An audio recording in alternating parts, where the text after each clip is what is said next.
നമുക്കേ അത്ഭുതപ്പെടാനൊന്നുമില്ല. നമ്മുടെ നാടിന്റെ അവസ്ഥ എന്ന് പറഞ്ഞാൽ നമ്മൾ ചിന്തിക്കുന്നതിനേക്കാൾ പരിതാപകരമാണ്. ഇനി നമ്മളെ എങ്ങനെയൊക്കെ കേസിലകപ്പെടുത്തിയാലും ഭീഷണിപ്പെടുത്തിയാലും കൊന്നാലും ചാനല് പൂട്ടിച്ചാലും നമ്മളെ നിശബ്ദരാക്കിയാലും ശരി, നമ്മളെ നിശബ്ദരാക്കാനേ പറ്റൂ. ഇതേ ചോദ്യവുമായി 1000 ആളുകൾ വീണ്ടും ഉയർത്തെഴുന്നേൽക്കപ്പെടും. ആ ചോദ്യം, നമ്മൾ ഉയർത്തിയ ചോദ്യങ്ങൾ, നമ്മൾ ഉയർത്തിയ വിമർശനങ്ങൾ, നമ്മൾ ഉയർത്തിയ ഉദ്ബോധനങ്ങൾ, ചില ഓർമ്മപ്പെടുത്തലുകൾ, ചില മുൻകരുതലുകൾ എടുക്കാനുള്ള ചില നമ്മളിലുള്ള രാജ്യ സ്നേഹം കൊണ്ട് നമ്മൾ ഉയർത്തിയ ചില ചോദനകൾ, ഇതൊക്കെ ഇവിടെ തന്നെ ഇങ്ങനെ തന്നെ ഉണ്ടാകും. ഇനിയും വരുന്ന ഒരു തലമുറ ഇത് ഏറ്റെടുക്കും.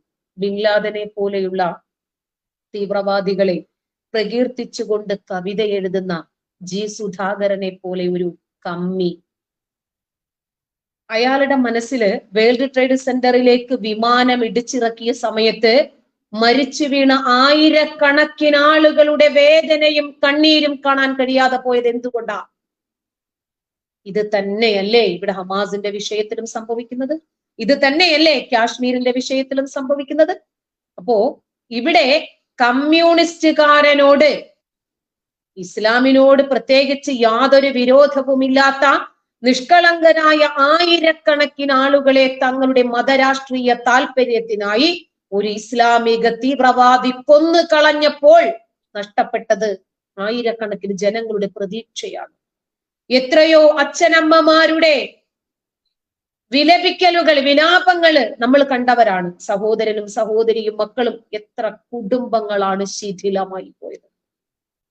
ആ വേദന കാണാൻ ഈ കേരളത്തിൽ ആരും ഉണ്ടായിരുന്നില്ല. അത്രയ്ക്ക് മതരാഷ്ട്രീയ തിമിരം ബാധിച്ചിരിക്കുന്നു നമ്മുടെ ഈ കേരളത്തിലെ മതേതര ഊളകൾക്ക്. ഇടതനും വലതനും മാറി മാറി മുസ്ലിം തീവ്രവാദത്തെ തഴച്ചു വളർത്തുമ്പോൾ മൂർഖം പാമ്പിനാണ് പാല് കൊടുത്ത് വളർത്തുന്നത് എന്ന് ഇന്നല്ലെങ്കിൽ നാളെ അവര് തിരിച്ചറിയും.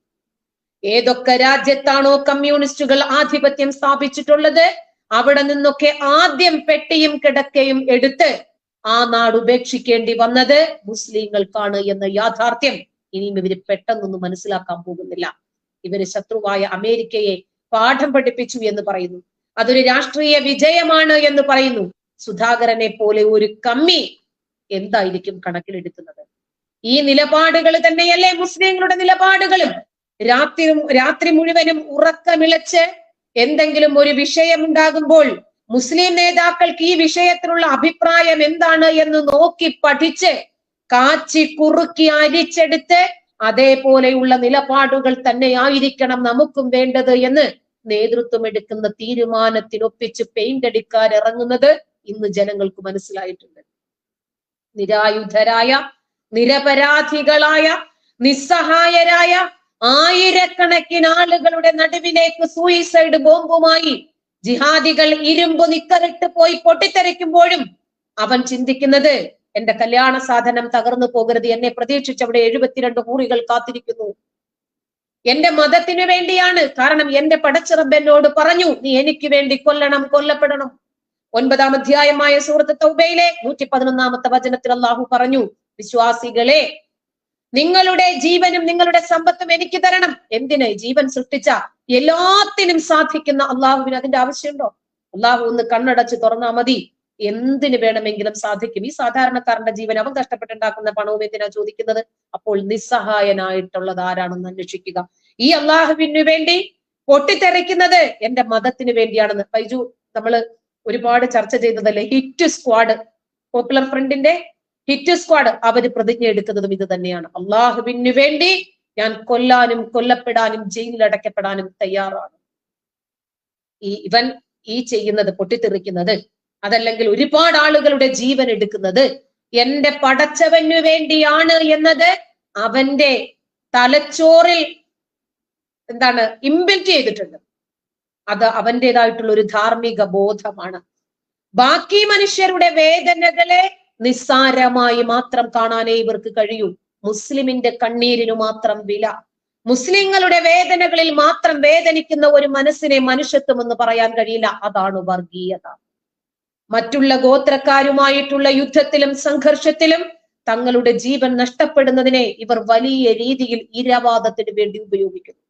എന്നാൽ സ്വന്തം ഗോത്രത്തിൽപ്പെട്ട ആളുകൾ പരസ്പരം കൊല്ലുമ്പോൾ കൊല്ലപ്പെടുമ്പോൾ ഇവർ മൗനികളായി മാറുന്നു. ഷിയ പള്ളികളിൽ സുന്നികൾ ബോംബ് പൊട്ടിക്കുന്നില്ലേ? ഇറാനിൽ പരസ്പരം കൊന്നൊടുക്കുന്നില്ലേ? കൊല്ലപ്പെടുന്നില്ലേ? എന്തേ ഇവര് മിണ്ടാത്തത്? യമനികളും സൗദികളും തമ്മിലുള്ള യുദ്ധത്തിൽ ലക്ഷക്കണക്കിന് ആളുകൾ കൊല്ലപ്പെട്ടില്ലേ? സിറിയയിൽ നടക്കുന്നില്ലേ?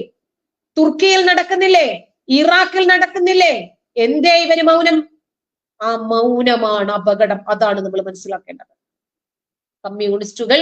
കമ്മ്യൂണിസ്റ്റുകളെ കൊന്നൊടുക്കുമ്പോൾ പാലിക്കുന്ന അതേ മൗനം നമ്മളോട് പറയുന്നത് എന്താണ്? മനുഷ്യവിരുദ്ധമായ ഈ പ്രത്യയശാസ്ത്രത്തിന്റെ സാമ്യതകളെ നമ്മൾ തിരിച്ചറിയണം. മനുഷ്യനാകണം.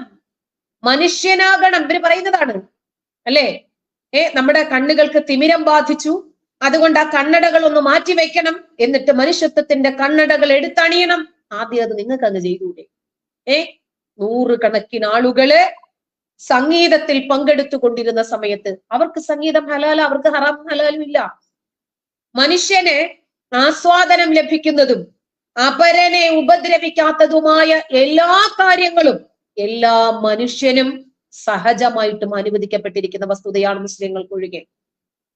അവര് സംഗീതം ആസ്വദിക്കുന്ന സൂപ്പർനോവ, അതിലേക്ക് പാഞ്ഞു കയറി യാതൊരു മുൻവൈരാഗ്യവുമില്ലാത്ത, ഒരു പ്രശ്നവുമില്ലാത്ത 2 നാടുകൾ, അവിടെയുള്ള ആളുകളെ നിഷ്കരുണം വെടിവെച്ചു കൊല്ലുകയും തലയറുക്കുകയും ചെയ്ത് 1400ഓളം ജീവനുകൾ കിടന്നു പിടഞ്ഞ ആ ഒരു സാഹചര്യമുണ്ടല്ലോ, ആ ഒരു രക്തക്കറയുണ്ടല്ലോ, രക്തപ്പുഴ ആ നാടിൽ ഒഴുകി.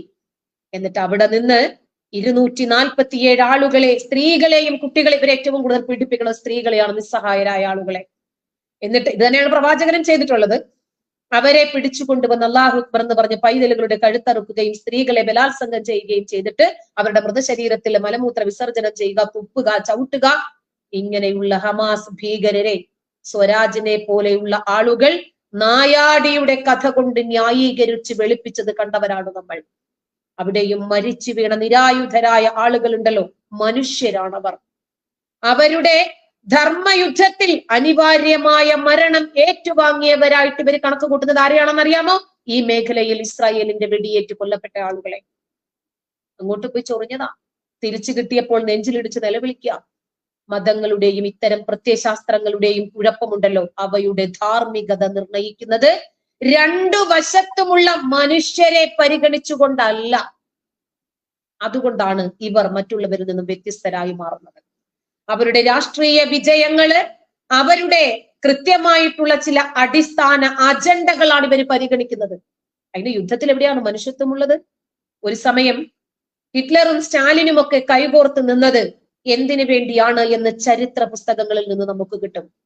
ഒരേ സമയം ഇസ്ലാമിക തീവ്രവാദ സംഘടനകളും കമ്മ്യൂണിസവും ഒരുമിച്ച് നിൽക്കുന്നത് എന്തിനു വേണ്ടിയാണോ അതിനു വേണ്ടി തന്നെ. ഇവര് പരസ്പരം ഡോമിനേറ്റ് ചെയ്യാൻ ശ്രമിക്കുന്നത് വരെ അവര് അടയും ചക്കരയും ഒക്കെ തന്നെ ആയിരിക്കും. 2ാം ലോക മഹായുദ്ധത്തിന്റെ ചരിത്രം നമ്മൾ പുസ്തകങ്ങളിൽ നിന്നും പഠിച്ച ചരിത്രമല്ല യഥാർത്ഥ ചരിത്രം. അത് നമ്മുടെ സമൂഹ മാധ്യമങ്ങളില് അഭിലാഷ് കൃഷ്ണൻ, സജീവാല, നസീർ KA ഇതുപോലെയുള്ള ആളുകൾ വളരെ കൃത്യമായി സോഷ്യൽ മീഡിയ പ്ലാറ്റ്ഫോമുകളിൽ എഴുതി വെക്കുന്നുണ്ട്. ജനങ്ങളൊന്നറിയാൻ യഥാർത്ഥ ചരിത്രം എന്താണെന്ന്.